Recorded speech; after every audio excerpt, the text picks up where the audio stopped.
Hello guys, आज हम बात करने जा रहे हैं कि जो सी मैटप्लॉटलिब लाइब्रेरी है इसे हम क्यों यूज करते हैं इन मशीन लर्निंग और डीप लर्निंग, और जो ग्राफ्स का कॉन्सेप्ट है ये मशीन लर्निंग और डीप लर्निंग में इतना इंपॉर्टेंट क्यों है उसके बारे में पहले आज हम डिस्कशन करने जा रहे हैं। ठीक है, तो दोस्तों सबसे पहले बात करते हैं कि हमें ग्राफ्स की जरूरत ही क्यों है।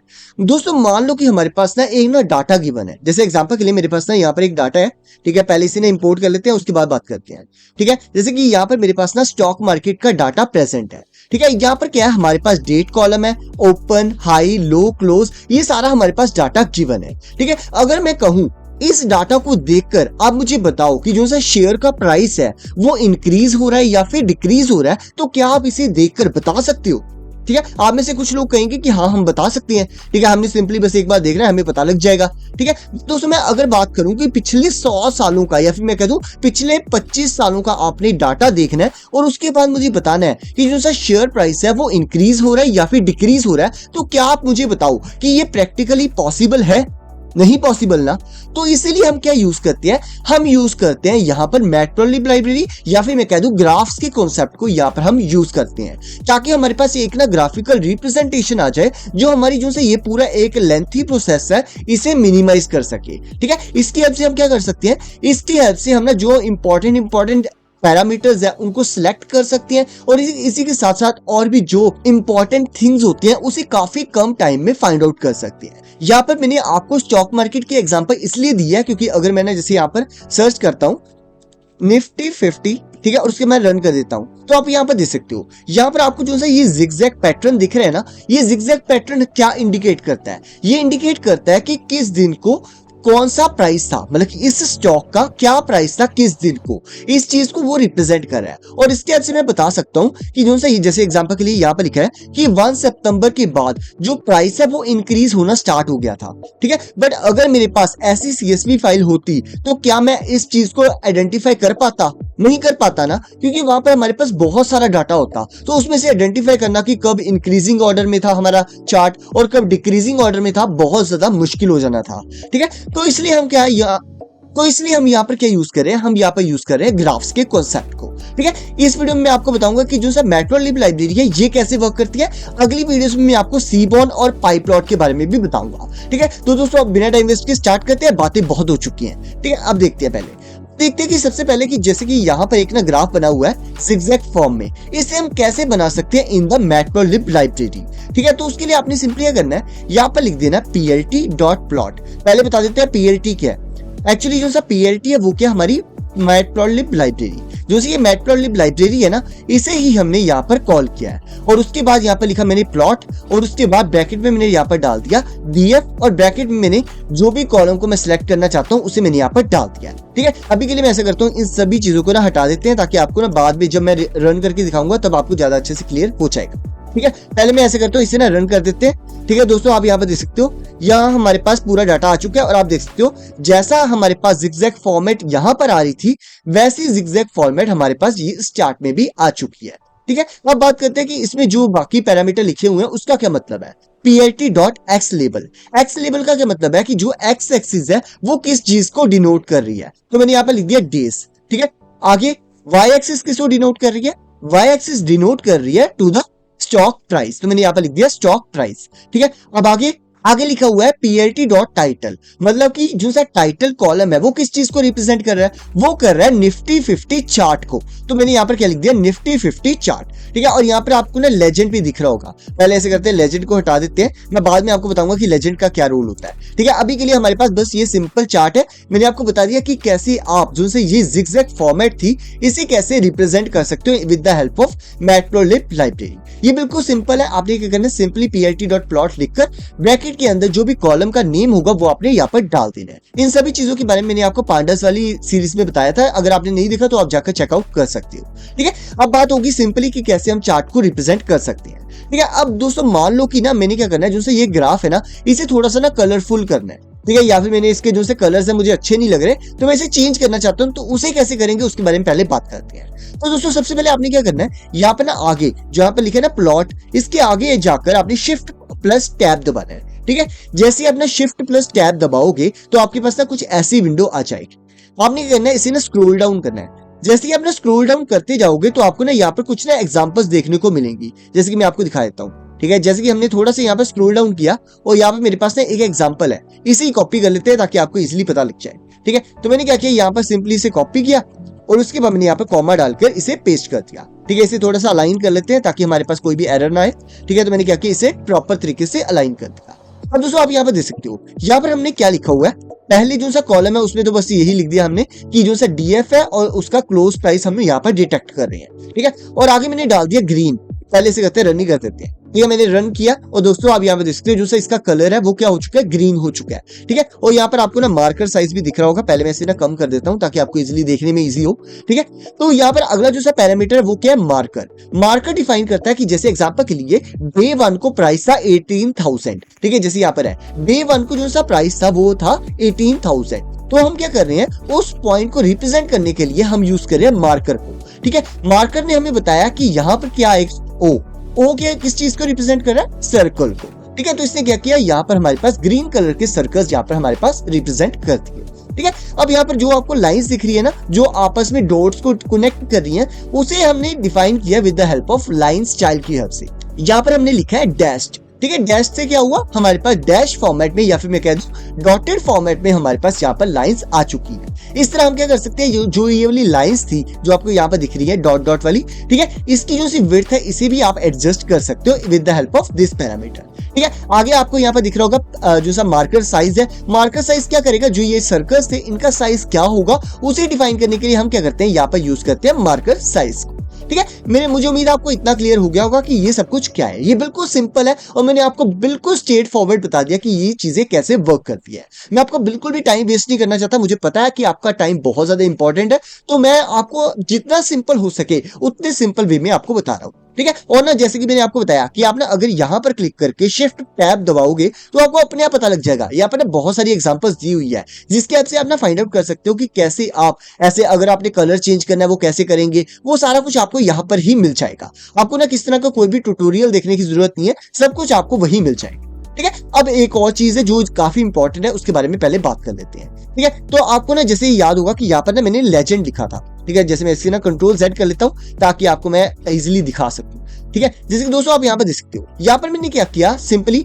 यहाँ पर लिखा है GO minus minus. GO minus minus का मतलब बिल्कुल सेम है जैसे कि हमने पहले किया था। GO का क्या मतलब है, G का मतलब हो गया कलर, क्या होगा, कलर क्या है, ग्रीन। O का मतलब है कि जो से मार्कर है वो कौन से होंगे, सर्कल फॉर्मेट में होंगे। माइनस माइनस में क्या होगा, जो ये लाइंस दिख रही है वो डैश डैश फॉर्मेट में हमारे पास आएंगी। अब दोस्तों पता क्या है कि जैसे लाइन विड्थ है, लाइन विड्थ कितनी दी हुई है मैंने, 2 का क्या मतलब है, जो ये आपको लाइन दिख रही है डॉटेड फॉर्मेट में, इसकी विड्थ क्या है 2। मार्कर साइज क्या है 5। मार्कर साइज जैसे कि मैंने आपको पहले बता दिया था। और दूसरा लेबल है, इस पर मैं लेबल ले रहा हूँ स्टॉक प्राइस। लेबल का क्या मतलब है वो आपको अभी बता देता हूँ। ठीक है, तो पहले इसे ना रन कर लेते हैं, फिर देखते हैं कि चेंजेस हमारे पास क्या आए हैं। ठीक है, अगर मैं थोड़ा सा इसे ना स्क्रॉल डाउन करूंगा तो आप यहाँ पर देख सकते हो, यहाँ पर ना मेरे पास ना एक जो सा मार्कर्स है वो आ चुका है।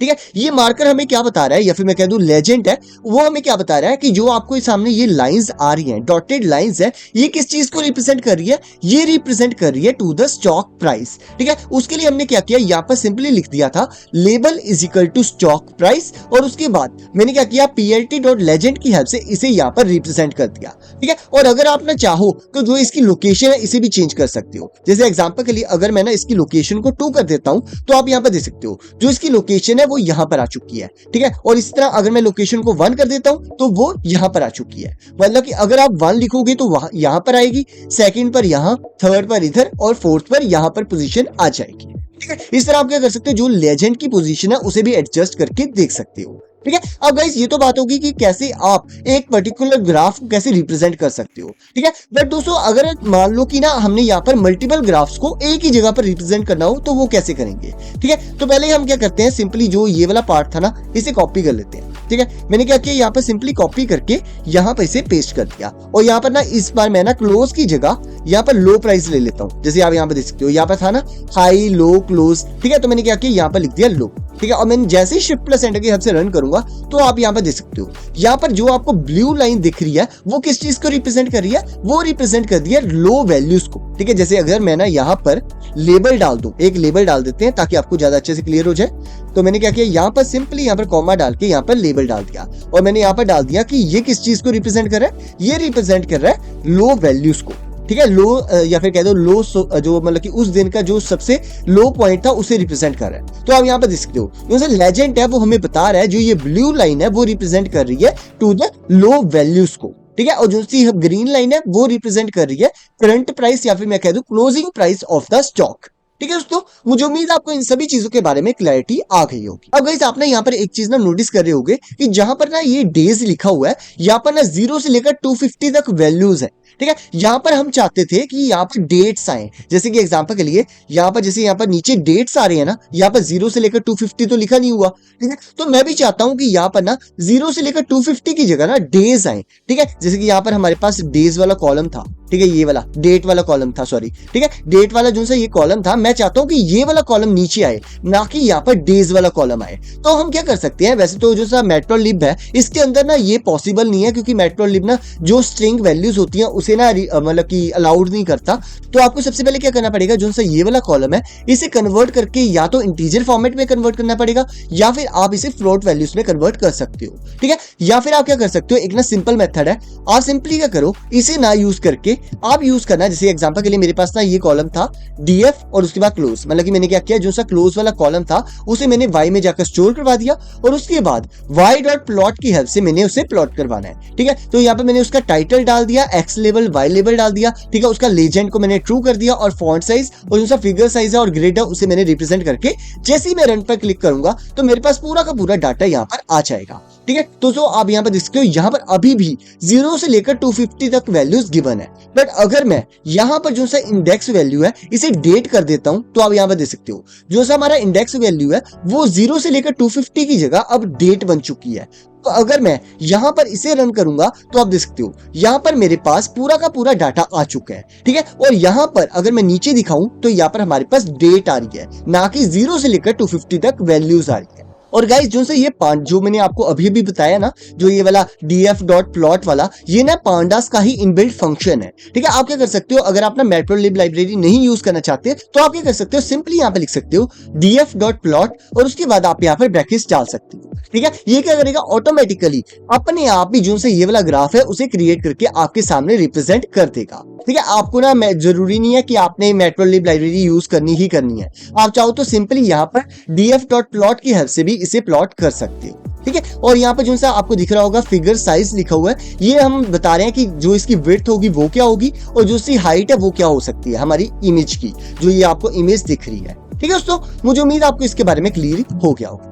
अब गाइस बात करते हैं बार प्लॉट की। बार प्लॉट पे के लिए ना मेरे पास ना अभी एक ना डाटा सेट है जो कि है कैंसर डाटा सेट। ठीक है, कैंसर डाटा सेट में पता क्या होता है, जिन पर्सन को ना कैंसर होता है तो उनको हम कहते हैं मैलिग्नेंट, मतलब कि उनके पास क्या होगा, मतलब कि उनके जो सा सेल है उसके अंदर क्या होता है, मैलिग्नेंट ट्यूमर होता है। ठीक है, और जो से लोग जिनका बिल्कुल हेल्दी होते हैं उनका जो सा सेल स्ट्रक्चर होता है उसे हम कहते हैं बिनाइन ट्यूमर। ठीक है, मतलब कि उनको किस तरह का कोई भी कैंसर प्रेजेंट नहीं है। ठीक है, तो हम क्या करें, यहाँ पर सिंपली मेरे पास ना एक डाटा सेट है कैंसर नाम का, तो मैं क्या कर रहा हूँ उसे सिंपली यहाँ पर इंपोर्ट करवा रहा हूँ। ठीक है, और उसके बाद मैंने क्या किया, यहाँ पर शिफ्ट प्लस एंटर की हेल्प से इसे रन कर दिया। ठीक है, अब गाइस आपने यहाँ पर देख रहे होंगे कि मैंने क्या किया, यहाँ पर डायग्नोसिस नाम का जो सा कॉलम था उसे मैंने सिलेक्ट कर लिया और उसके अंदर जितनी भी वैल्यूज थी उसे मैंने काउंट कर लिया। ठीक है, ये इसका क्या मतलब है वो मैं आपको अभी बता देता हूँ।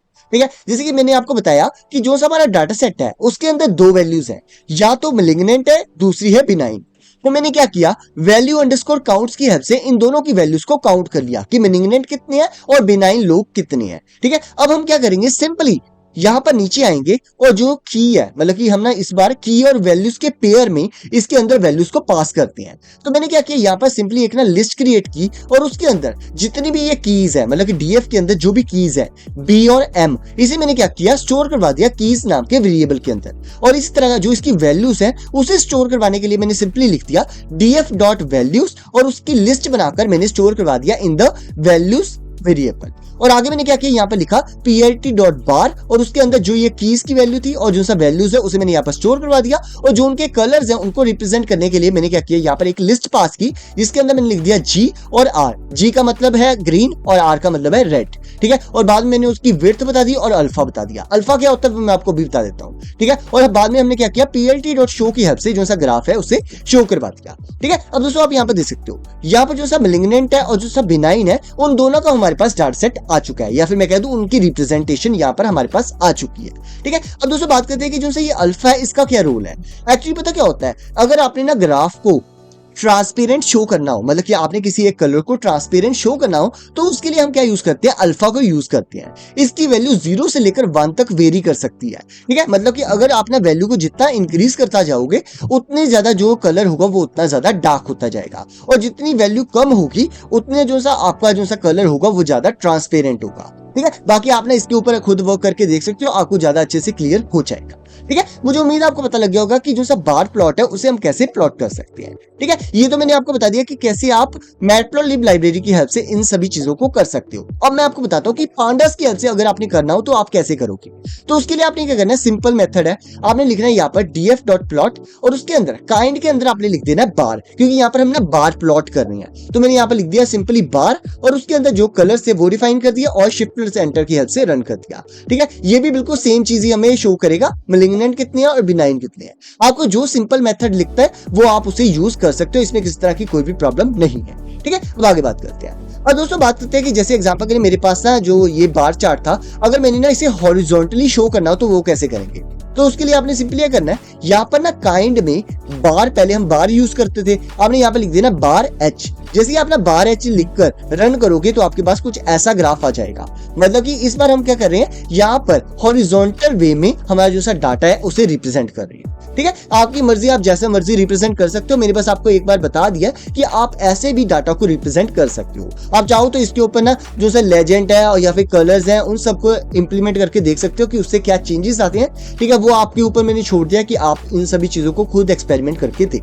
ठीक है, अब दोस्तों आगे बात करते हैं। अब दोस्तों बात करते हैं एरिया प्लॉट के बारे में। दोस्तों एरिया प्लॉट क्या होता है, पहले ना जो हमारे पास डाटा सेट है उसे इंपोर्ट कर लेते हैं। तो उसके लिए मेरे पास ना यहाँ पर आइरिस डाटा सेट है, जिसके बारे में मैंने आपको पहले भी वीडियोस में काफी बार बताया हुआ है। ठीक है, हम इस बार क्या कर रहे हैं, हमारे पास ना यहाँ पर बहुत सारी वैल्यूज गिवन है। तो सबसे पहले हम क्या करेंगे, यहाँ पर जो सा आईडी कॉलम है इसे ड्रॉप कर देंगे, क्योंकि जो सा आईडी कॉलम है इसकी हमें कोई भी जरूरत नहीं है। तो उसके लिए मैंने क्या किया, आईडी कॉलम और जो सा स्पीशीज वाला कॉलम है इसे मैं ना ड्रॉप कर रहा हूँ फ्रॉम दिस डाटा सेट। ठीक है, तो मैंने क्या किया, सिंपली उसे ड्रॉप कर दिया और उसे df नाम के वेरिएबल में जाकर स्टोर करवा दिया। आप चाहो तो यहाँ पर df लिख सकते हो, चाहे तो आप यहाँ पर कॉमा डाल के inplace is equal to true डाल के रन कर सकते हो। इससे कोई भी फर्क नहीं पड़ेगा, आप जैसे चाहो वैसे यूज कर सकते हो। ठीक है, अब आगे बात करते हैं। अब मैंने आगे क्या किया, यहाँ पर लिख दिया df.plot और यहाँ पर लिख दिया kind is equal to area, और यहाँ पर मैंने लिखा है stacked is equal to false। पहले ऐसे करते हैं, इसे ना हटा देता हूँ ताकि पहले देख लेते हैं कि अगर मैं false नहीं लिखता तो उससे क्या होता है। तो मैंने जैसे ही शिफ्ट प्लस एंटर की हेल्प से रन किया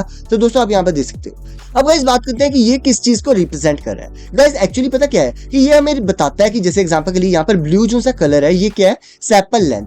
तो ये हमें बता रहा है कि जो सा सेपल लेंथ है वो किस रेंज में लाई कर रहा है। ठीक है, मतलब कि जो सी सेपल लेंथ होती है इसकी मैक्सिमम वैल्यू कितनी होती है और मिनिमम वैल्यू कितनी होती है। तो हमें पता लग रहा है कि इसकी वैल्यू 0 से लेकर 5K या फिर मैं कह दूं 5.5K बीच में लाई करती है। ठीक है, तो इससे हम ना थोड़ा बहुत जो सा रिप्रेजेंटेशन की हेल्प से हम फाइंड आउट कर सकते हैं कि हमारी जो सी रेंजेस है वो किस चीज में लाइक कर रही है। ठीक है, बट दोस्तों हो सकता है कि जो से ये वाले जो से आपको एरियाज दिख रही हैं ये आपस में इंटरसेक्ट कर रही हैं। ठीक है, बट जो से ये कलर्स है काफी ज्यादा डार्क है जिसकी वजह से हमें वो चीजें नहीं दिख रही।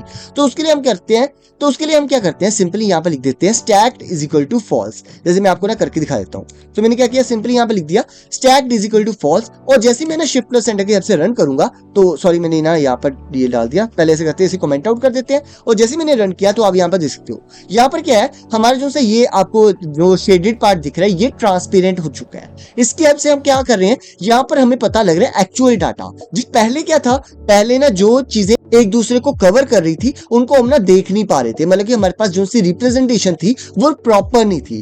और जैसे ही मैंने ना यहाँ पर stack is equal to false लिखा तो जो हमारा डाटा है वो बिल्कुल क्लियर हो गया है। ठीक है, अब हम क्या कर सकते हैं, क्लियर वे में इन सब चीजों को देख सकते हैं। अब हमारे पास ज्यादा एक्यूरेसी और ज्यादा नॉलेज है जिसकी हेल्प से हम ना जो अपनी एक्यूरेसी है मशीन लर्निंग या फिर डीप लर्निंग में उसे इंक्रीज कर सकते हैं। डिसीजन लेने में भी काफी ज्यादा हेल्पफुल होगा। ठीक है, तो दोस्तों आगे बात करते हैं। और दोस्तों बात करते हैं कि पाई चार्ट हम कैसे रिप्रेजेंट करते हैं। ये भी बिल्कुल सिंपल है। हमने क्या करना है, सिंपली यहाँ पर ना जो भी जो सा कॉलम है जिसके ऊपर हम ना पाई चार्ट को अप्लाई करना चाहते हैं, सबसे पहले उसे सिलेक्ट कर लेना, उसकी जो सी वैल्यूज है उसे काउंट कर लेना और बाद में df.plot की हेल्प से kind इज इक्वल टू पाई लिखकर उसे रन कर देना है। इससे क्या होगा, वो हमें पाई चार्ट शो कर देगा। पाई चार्ट क्या होता है, ये सर्कुलर फॉर्मेट होती है जिसके अंदर वो हमें बताता है कि कितने % हमारे मेलिग्नेंट है और कितने बिनाइन है, जिसकी हेल्प से हमें ना एक रफ आइडिया हो जाता है कि कितने लोग हैं जिनको कैंसर है और कितने लोग हैं जिनको कैंसर नहीं है। ठीक है, इसकी हेल्प से आपको ना कुछ डाटा पता लग जाता है। ठीक है, ये बिल्कुल सिंपल था, तो इसमें मुझे नहीं लगता कि आपको ज्यादा कुछ बताने की जरूरत है। ठीक है, तो दोस्तों आगे बात करते हैं। तो दोस्तों बात करते हैं हिस्टोग्राम प्लॉट के बारे में। हिस्टोग्राम प्लॉट ये हमने 10th क्लास तक पढ़ा हुआ है, तो मुझे नहीं लगता कि आपको ज्यादा क्लियर करने की जरूरत है। ठीक है, फिर भी मैं आपको थोड़ा बहुत बता देता हूँ। जैसे मैं ना अगर मैं इसे रन करता हूँ तो आप यहाँ पर देख सकते हो हिस्टोग्राम में क्या होता है, हम ना रेंजेस ले लेते हैं। जैसे कि एग्जांपल के लिए मेरे पास ना यहाँ पर मैं ले रहा हूँ, जैसे मैं ऊपर करके देख लेते हैं कि हम इस बार कॉलम कौन सा ले रहे हैं। इस बार हम कॉलम ले रहे हैं यहाँ पर टेक्सचर मीन का। ठीक है, टेक्सचर मीन हमने एक कॉलम लिया है, ठीक है, जिसकी जो सी वैल्यूज है वो 10 से लेकर 40 तक लाई कर रही है। ठीक है, तो इसने क्या किया, सिंपली ना इसे ना रेंजेस में डिवाइड कर दिया, मतलब कि 10 से लेकर 15 तक, 15 से 20, 20 से 25, 25 से 30, ऐसे सो ऑन। ठीक है, इसने एंड तक हमारे पास रेंजेस हमारे पास शो कर दी है। ठीक है, अब क्या है कि जो से ये वाली रेंजेस है, इन रेंजेस के अंदर ये क्या कर रहा है, ये चेक करता है कि 10 से लेकर 15 तक जितनी भी वैल्यूज है उसे काउंट करेगा, काउंट करके हमारे पास यहाँ पर शो कर देगा। मतलब कि यहाँ पर जो आपको लेफ्ट साइड दिख रहा है या फिर मैं कह दूं वाई एक्सिस में जो भी दिख रहा है, ये फ्रीक्वेंसी को रिप्रेजेंट कर रहा है। मतलब कि 10 से लेकर 15 तक कितनी वैल्यूज है या फिर 15 से लेकर 20 तक कितनी वैल्यूज है, इन सभी चीजों को रिप्रेजेंट करने के लिए हम यहाँ पर क्या यूज करते हैं, हिस्टोग्राम को यूज करते हैं। मुझे उम्मीद है आपको पता लगा होगा कि जो सा हिस्टोग्राम है ये क्या होता है और ये बार प्लॉट से कैसे डिफरेंट होता है। ठीक है, बार प्लॉट भी दिखने में थोड़ा सा सिमिलर लगता है, पर ये दोनों काफी ज्यादा एक दूसरे से अलग हैं। ठीक है, अब आगे बात करते हैं। अब दोस्तों अगर चाहो तो आप ना, अगर आपको ऐसे अच्छे नहीं लगता, आप ना मतलब कि ऐसे रिप्रेजेंट नहीं करना चाहते या फिर आपको ये वाला कोड याद नहीं रहता, तो आप ना एक और मेथड है उसे रिप्रेजेंट करने का। उसके लिए आप क्या करोगे, सिंपली यहाँ पहले डिफाइन कर देना जो भी कॉलम को आप रिप्रेजेंट करना चाहते हो इन द हिस्टोग्राम। ठीक है, और उसके बाद आपने क्या करना है, यहाँ पर लिख देना डॉट हिस्ट, और जैसे ही आपने शिफ्ट प्लस एंटर की आपसे रन करोगे तो आपके पास सिमिलर जो सा ग्राफ है वो आ जाएगा। इससे मैं आपको ये चीज बता रहा हूँ कि ना एक ग्राफ को प्लॉट करने के मल्टीपल मेथड्स हो सकते हैं। तो इसका मतलब ये नहीं है कि अगर मैंने आपको एक मेथड बता दिया है तो आपने वहीं पर स्टिक हो जाना है। ठीक है, आपको अगर कोई और सिंपल मेथड दिखता है तो आप उसे भी यूज कर सकते हो। ठीक है, हमारा मेन गोल है ग्राफ्स को रिप्रेजेंट करना। ठीक है, बाकी आपने यहाँ पर कलर जो सा हमारे यहाँ पर फंक्शन है या फिर मैं कह दूं यहाँ पर जो सा पैरामीटर उसे यूज करके देख सकते हो और अल्फा पैरामीटर को भी यूज करके देख सकते हो। आपने सिंपली ना यहाँ पर हिस्ट के आगे जाकर शिफ्ट प्लस टैब दबाना है और यहाँ पर आपके पास ना बहुत सारी एग्जांपल्स भी आ जाएंगी और जो भी पैरामीटर्स के बारे में डिस्क्रिप्शन है वो सारा कुछ आपके सामने यहाँ पर आ जाएगा। आप उसे ना खुद इंप्लीमेंट करके देखो जिससे आपको ना ज्यादा अच्छे से क्लियर होगा। ठीक है, मैं आपको बस ना मेन चीजें जिसको हम ना आगे जाके यूज करेंगे वही बता रहा हूँ। मैं आपका टाइम बिल्कुल भी वेस्ट नहीं करना चाहता, इसलिए मैं आपको ये सारी चीजें बता रहा हूँ। ठीक है, मैं चाहता हूं कि ना अगर मैं कोई चीज छोड़ भी दूं या फिर मैं कोई चीज भूल भी जाऊं तब भी आप ना उस चीज को अपने आप ही कवर कर दो। ठीक है, अब आगे बात करते हैं। और दोस्तों बात करते हैं बॉक्स प्लॉट के बारे में। दोस्तों जो सा बॉक्स प्लॉट है ये बहुत ज्यादा इंपॉर्टेंट है। ठीक है, तो इसे बिल्कुल ध्यान से सुनना, क्योंकि अगर आपने इसे छोड़ दिया ना तो आपको ना आगे जाकर बहुत प्रॉब्लम आने वाली है। वैसे तो मैंने बॉक्स प्लॉट के बारे में आपको ना जो मशीन लर्निंग मैथमेटिक्स वाली सीरीज थी उसके बारे में भी बताया था, उसमें भी बताया था, बट ना इस बार मैं आपको ना और ज्यादा इजी वे में बताऊंगा और ज्यादा डिटेल में बताऊंगा। अगर आपने पहले वाली वीडियो देखी है तो वेल एंड गुड है, बाकी आपने नहीं भी देखी तो कोई टेंशन लेने की जरूरत नहीं है, आप ये वाली वीडियो देख लो फिर भी आपको पता लग जाएगा। ठीक है, तो पहले मैं ऐसे करता हूँ, थोड़ा सा इसे नीचे कर लेता हूँ ताकि आपको इजीली देखने में इजी हो जाए। तो मैंने क्या किया, सिंपली पहले तो जो सा डाटा सेट है उसे इंपोर्ट कर लिया। ठीक है, तो हमारे पास ये डाटा सेट है। तो मैंने क्या किया, सबसे पहले क्या किया, यहाँ पर जो सा आईडी वाला कॉलम है उसे मैंने ड्रॉप कर दिया। तो मैंने क्या किया, सिंपली उसे ड्रॉप करने के लिए लिख दिया df.drop और जो भी कॉलम का नेम था वो डाल दिया और एक्सिस इज इक्वल टू 1 डाल दिया। एक्सिस हम 1 इसलिए डाल रहे हैं क्योंकि यहाँ पर हम बात कर रहे हैं कॉलम की। अगर मैं यहाँ पर 0 डालता तो हम बात किसकी करते, रो की। ठीक है, इसके बारे में मैंने आपको पांडास वाली वीडियोस में बताया था, चेकआउट कर सकते हो अगर दिल करे तो। ठीक है, अब आगे मैंने क्या किया, यहाँ पर लिख दिया df.plot और काइंड में मैंने डाल दिया बॉक्स। और अब अगर मैं शिफ्ट प्लस एंटर की हेल्प से रन करूंगा तो आप यहाँ पर देख सकते हो, यहाँ पर हमारे पास बॉक्स प्लॉट में हमारा पास डाटा आ चुका है। ठीक है, अब देख सकते हो हर कॉलम का अलग अलग बॉक्स प्लॉट बन चुका है। अब गाइस बात करते हैं कि जो सा बॉक्स प्लॉट में जो ये लाइंस दिख रही है और जो सा ये बॉक्स दिख रहे हैं इसका क्या मतलब है। ठीक है, तो थोड़ा सा मैं ना पहले ऊपर करके आपको दिखा देता हूँ। ठीक है, तो दोस्तों जैसे कि आप यहाँ पर देख सकते हो, यहाँ पर मैंने लिखा हुआ है कॉन्सेप्ट ऑफ इंटरक्वांटाइल रेंज। इंटरक्वांटाइल रेंज का मतलब ये होता है कि जैसे कि एग्जांपल के लिए जो आपको बॉक्स का नीचे वाला पार्ट दिख रहा है और जो सा ऊपर वाला पार्ट दिख रहा है, इसके बीच में जो सा डिफरेंस होता है इसे हम कहते हैं इंटरक्वांटाइल रेंज। ठीक है, इसके अंदर जो भी वैल्यूज होती है वो लाई करती है 25 परसेंटाइल से लेकर 75 परसेंटाइल के बीच में। ठीक है, जैसे कि एग्जांपल के लिए मैंने ना आपको लास्ट टाइम ना एक चीज बताई थी, जैसे अगर आपको याद होगा कि जैसे यहाँ पर मैंने ना df.describe की हेल्प से रन कर दिया। ठीक है, ये पांडास की जो सी वीडियोस थी उसके बारे में मैंने आपको बताया था, उसमें बताया था जैसे पांडास वाली वीडियोस थी उसमें मैंने आपको बताया हुआ है। ठीक है, तो यहाँ पर आप देख सकते हो, यहाँ पर था ना हमारे पास 25 परसेंटाइल, 50 परसेंटाइल, 75 परसेंटाइल, इस तरह मिनिमा और मैक्सिमा। ठीक है, इसमें पता क्या होता है, जो आपको यहाँ पर 25, 50, 75 दिख रहा है ये इसी चीज को रिप्रेजेंट कर रहा है। मतलब कि जो ये बॉक्स का नीचे वाला पार्ट है ये रिप्रेजेंट करता है 25 परसेंटाइल को, बीच वाला पार्ट 50 परसेंटाइल को और ऊपर वाला पार्ट रिप्रेजेंट करता है टू 75 परसेंटाइल। और जो सा नीचे वाला सबसे नीचे वाला पार्ट है ये डिफाइन करता है टू द मिनिमम वैल्यू को, और जो सा ये ऊपर वाला पार्ट है ये रिप्रेजेंट करता है मैक्सिमम वैल्यू। ठीक है, कि सबसे मैक्सिमम वैल्यू क्या और कौन सी मिनिमम वैल्यू है। 25 परसेंटाइल का मतलब है कि जो सा पूरा डाटा है उसका 25% पर कौन सी वैल्यू गिवन है उसे रिप्रेजेंट करने के लिए हम इस लाइन को यूज करते हैं। मुझे उम्मीद है आपको इन सभी चीजों के बारे में क्लियर हो गया होगा। अब दोस्तों आप सोच रहे होंगे कि चलो ये सब कुछ तो ठीक है, बट जो सा ये वाला जो सा बॉक्स है इसके अंदर ये बबल्स क्या है, ठीक है, ये गुब्बारे से क्या निकल रहे हैं। तो दोस्तों मैं टेंशन मत लो, मैं आपको अभी बता देता हूँ। ठीक है, अगर आपने यहाँ पर देखोगे तो यहाँ पर ऐसा कोई भी बबल नहीं है। ठीक है, अकेला ये वाला पार्ट है जिसके अंदर बबल्स हमारे पास प्रेजेंट है। वैसे यहाँ पर ना एक कॉन्सेप्ट होता है जिसे हम कहते हैं आउटलायर्स। ठीक है, आउटलायर्स क्या होते हैं पहले वो समझ लेते हैं। जैसे एग्जांपल के मेरे पास ना एक यहाँ पर एक एग्जांपल मैंने लिखी हुई है 1 2 3 4 5 6 और बाद में मैंने डाल दिया 100 और उसके बाद मैंने डाल दिया 9 10 11। मतलब कि यहाँ पर पता क्या हुआ, यहाँ पर ना किसी वजह से मतलब कि वो किसी कोई एरर भी हो सकता है या फिर मैंने इंटेंशनली कोई ना यहाँ पर वैल्यू डाल दी जो कि बिल्कुल डिफरेंट है बाकी वैल्यूज से, तो वो एक तरह का क्या होता है, आउटलायर होता है। आउटलायर वो वाली वैल्यू होती है जो बाकी वैल्यू से काफी ज्यादा डिफरेंट होती है। ठीक है, यहाँ पर ये ऐसे कह सकते हो कि एक एक्सेप्शनल केस है जिसके अंदर हमारे पास एक ऐसी वैल्यू आ जाती है जो बाकियों से डिफरेंट हो। ठीक है, जो ये वाली वैल्यू ये बहुत ज्यादा कम भी हो सकती है, बहुत ज्यादा भी हो सकती है। ठीक है, जैसे कि यहाँ पर 100 आ चुका है। ठीक है, यहाँ पर बस एक का डिफरेंस था और बाद में एकदम से ही यहाँ पर 100 वैल्यू आ चुकी है, तो इसे हम क्या कहेंगे, आउटलायर्स। अगर आप ना आउटलायर्स के साथ जो सी मशीन लर्निंग या फिर डीप लर्निंग मॉडल को इंप्लीमेंट करते हो तो पता क्या होता है कि जो आपकी एक्यूरेसी है इसमें फर्क पड़ता है। मतलब कि आपकी जो सी एक्यूरेसी है वो डिक्रीज हो सकती है। तो हमें सबसे पहले क्या करना पड़ता है, या तो इन आउटलायर्स को रिमूव करना पड़ता है या फिर इन्हें स्टैंडर्डाइज करना पड़ता है। उसके बारे में मैंने आपको मशीन लर्निंग वाली सीरीज में बताया हुआ है, तो आप उसे चेकआउट कर सकते हो। अभी के लिए मैं बस आपको ये बता रहा हूँ कि आप इसकी ऐप से कैसे फाइंड आउट कर सकते हो कि जो सी आउटलायर्स है वो क्या होते हैं। इस बार मैं बस आपको ये बता रहा हूँ कि कैसे आप चेक कर सकते हो कि जो सा आपका डाटा है या फिर मैं कह दूं आपके डाटा के किस कॉलम में आउटलायर्स प्रेजेंट है। ठीक है, बाद में रिमूव कैसे करना है उसके बारे में आपको ना ईडीए वाले पार्ट में बताऊंगा, एक्सप्लोरेटरी डाटा एनालिसिस में। ठीक है, वो इसके बाद सीरीज आएगी, उसकी टेंशन मत लो, मैं आपको जल्दी ही बता दूंगा उस सब चीजों के बारे में। ठीक है, अब दोस्तों बात करते हैं कि जो सी ये बबल्स है वो तो चलो समझ लग गया। आपने पहले कहा था कि जो सी ये सबसे नीचे वाली लाइन होती है इसका मतलब होता है मिनिमम वैल्यू और जो सी ऊपर वाली लाइन होती है उसका मतलब होता है मैक्सिमम वैल्यू। तो ये बबल्स का क्या मतलब हुआ। ठीक है, बबल्स का एक्चुअली मतलब पता क्या है, जो मैंने आपको बताया था ना मिनिमम वैल्यू और जो सी मैक्सिमम वैल्यू है, इसका मतलब ये नहीं है कि जो से पूरा का पूरा कॉलम है उसके अंदर जो सी मिनिमम वैल्यू है उसे हम रिप्रेजेंट कर रहे हैं इस लाइन से और जो सी मैक्सिमम वैल्यू है उसे रिप्रेजेंट कर रहे हैं इस लाइन से।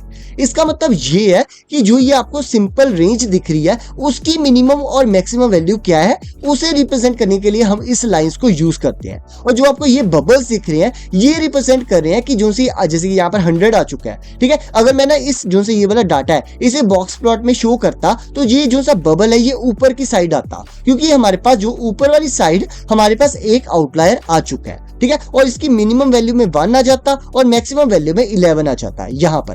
ठीक है, यहाँ पर मैक्सिमम वैल्यू में 11 आ जाता। ठीक है, और ना जो अगर मैं बात करूं कि जो ये minimum value maximum value calculate कैसी होती है तो मैं आपको बता दूं कि ना हर ग्राफ का, जैसे एग्जांपल के लिए मैटप्लॉटलिब, सीबॉर्न या फिर पाईप्लॉट, ठीक है, इन सब में ना अलग अलग फॉर्मूला यूज होता है इसके लिए। ठीक है, बाकी काम इन सब का सेम ही है। ठीक है, आप ना जिस मर्जी चीज को यूज कर सकते हो। वैसे भी आप ना जब भी इंटरव्यू पर जाओगे तो कोई भी आपसे ये नहीं पूछेगा कि आपने इसका फॉर्मूला बताओ, आपको बस ये पता होना चाहिए जो सा बॉक्स प्लॉट है वो क्या करता है और कैसे आप आउटलायर्स को फाइंड आउट कर सकते हो। ठीक है, बस आपने बस इतना समझना है, बाकी आपको बिल्कुल भी टेंशन लेने की जरूरत नहीं है। अब गाइस मैं आपको बता देता हूँ कि जो सा ये वाला ग्राफ है इसे कैसे पता लगा कि जो से आउटलायर्स है वो एक यहाँ पर है और बाकी यहाँ पर है। ठीक है, इसके लिए मैंने क्या किया, यहाँ पर ना नीचे एक ना हिस्टोग्राम को प्लॉट किया हुआ है। ठीक है, जैसे मैं आपको ना यहाँ पर रन करके दिखा देता हूँ। तो मैंने क्या किया, यहाँ पर शिफ्ट प्लस एंटर की हेल्प से रन कर दिया।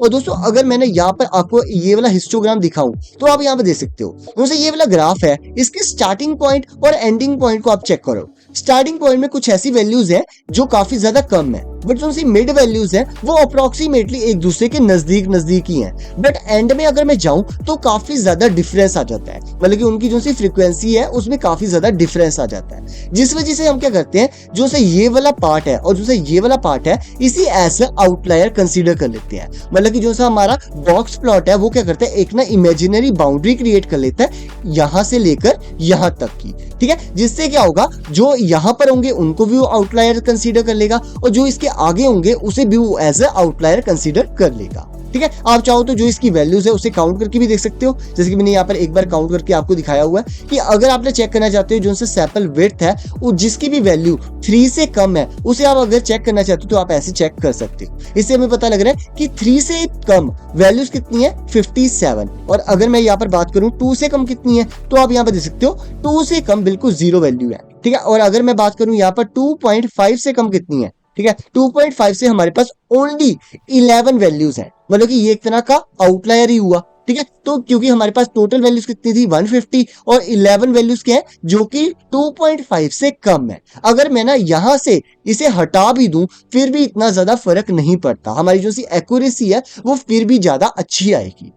ठीक है दोस्तों, मुझे उम्मीद है आपको पता लगा होगा कि बॉक्स प्लॉट होता क्या है, ये कैसे वर्क करता है। मैंने बिल्कुल डिटेल में आपको बता दिया, कोई भी चीज स्किप नहीं किया, हर चीज आपको बिल्कुल आराम से बता दिया। बाकी आपको अगर डाउट है तो कमेंट करके पूछ सकते हो, बाकी इंस्टाग्राम तो है ही है, इंस्टाग्राम पे मुझे फॉलो कर सकते हो, हमारी इंस्टाग्राम आईडी है डिजिटल दारू। ठीक है, जैसे कि आपको पता ही है। ठीक है, तो आगे बात करते हैं। अब बात करते हैं लास्ट कॉन्सेप्ट की, या फिर मैं कह दूं लास्ट प्लॉट की, जिसे हम बहुत ज्यादा यूज करेंगे मशीन लर्निंग और डीप लर्निंग में, वो है स्कैटर प्लॉट। स्कैटर प्लॉट के लिए मैं ना सबसे पहले ना देख लेते हैं कि हमारे पास कॉलम कौन कौन से हैं। ठीक है, तो मैंने यहाँ पर लिख दिया df.columns, तो हमारे पास सारे कॉलम्स आ चुके हैं। ठीक है, यहाँ पर लिखा हुआ है sample length, sample weight, petal length, petal weight, ऐसे हमारे पास सारी जो सी भी कॉलम्स के नाम थे वो सारे हमारे पास आ चुके हैं। ठीक है, तो सबसे पहले मैं क्या करने जा रहा हूँ, स्कैटर प्लॉट में ना हमें ना 2 वैल्यूज चाहिए होती हैं, मतलब कि 2 हमारे पास कॉलम होने चाहिए, फिर ही हम ना स्कैटर प्लॉट को प्लॉट कर सकते हैं। तो मैंने क्या किया, यहाँ पर लिख दिया df और यहाँ पर ना पहले ले लिया हमने पेटल लेंथ और दूसरी ले लिया हमने सैंपल लेंथ। और मैं जैसे इससे ना शिफ्ट प्लस एंटर की हेल्प से रन करूंगा तो आप यहाँ पर देख सकते हो, यहाँ पर हमारे पास सैंपल लेंथ और जो सा पेटल लेंथ है उसके बीच में ग्राफ आ चुका है। और अगर मैं बात करूं ये जो सा ग्राफ है ये हमें क्या चीज रिप्रेजेंट कर रहा है वो बात कर लेते हैं। तो यहाँ पर हमें पता चल रहा है कि अगर ना हम ना सैंपल लेंथ को बढ़ाते जाते हैं तो जो सी पेटल लेंथ है वो भी ऑटोमेटिकली इंक्रीज होती जाती है, मतलब कि इन दोनों में किसी ना किसी तरह का रिलेशनशिप है। ठीक है, ऐसा रिलेशनशिप अगर आप कभी भी फाइंड आउट करना चाहते हो तो उसके लिए आप क्या यूज कर सकते हो, आप यूज कर सकते हो स्कैटर प्लॉट। ये हमें हेल्प करता है ताकि हम ना 2 कॉलम्स के बीच में रिलेशनशिप फाइंड आउट कर सके। ठीक है, इसके बारे में हम ना और ज्यादा डिटेल में बात करेंगे एक्सप्लोरेटरी डाटा एनालिसिस वाली सीरीज में। ठीक है, अब दोस्तों लास्ट में हम बात करते हैं कि अगर आपने ना इसी सेम चीज को आपने करना हो with the help of pandas module तो आप कैसे कर सकते हो। आपने क्या करना है, सिंपली यहाँ पे लिख देना है df.plot.scatter और उसके बाद आपने x की वैल्यू डाल देनी है, मतलब कि जो भी कॉलम का नेम होगा, और y की वैल्यू डाल देनी है और उसका क्या साइज होना चाहिए, मतलब कि जो ये सर्कल्स हैं इनका साइज क्या होना चाहिए उसे आपने लिखकर रन कर देना है। ठीक है, और आपके पास ये पूरा का पूरा ग्राफ एज इट इज आ जाएगा। ठीक है, जो ये वाला होता है ना, मतलब कि जो सा पांडास वाला मॉड्यूल है, इसे यूज करने का फायदा ये होता है कि ये अपने आप ही जो से कॉलम के नेम है उसे एज एक्स एक्सिस और वाई एक्सिस में ले लेता है, और कई बार तो ये लेजेंड भी खुद अपने आप ही ले लेता है, आपको रिप्रेजेंट करने की जरूरत नहीं पड़ती। ठीक है, बाकी आप चाहो तो मैटप्लॉटलिब लाइब्रेरी को भी यूज कर सकते हो, चाहो तो आप पांडास को भी यूज कर सकते हो, ये बिल्कुल आपके ऊपर है। अब गाइस हम आगे बात करेंगे कि कैसे हम जो ये वाले ग्राफ्स हैं इन्हें और ज्यादा एडवांस लेवल पर कैसे रिप्रेजेंट कर सकते हैं, उसके बारे में हम बात करेंगे सीबॉर्न वाली सीरीज में, जिसका लिंक आपकी स्क्रीन पर आ रहा होगा। अब उस पर क्लिक करके उस वीडियो को देख सकते हैं।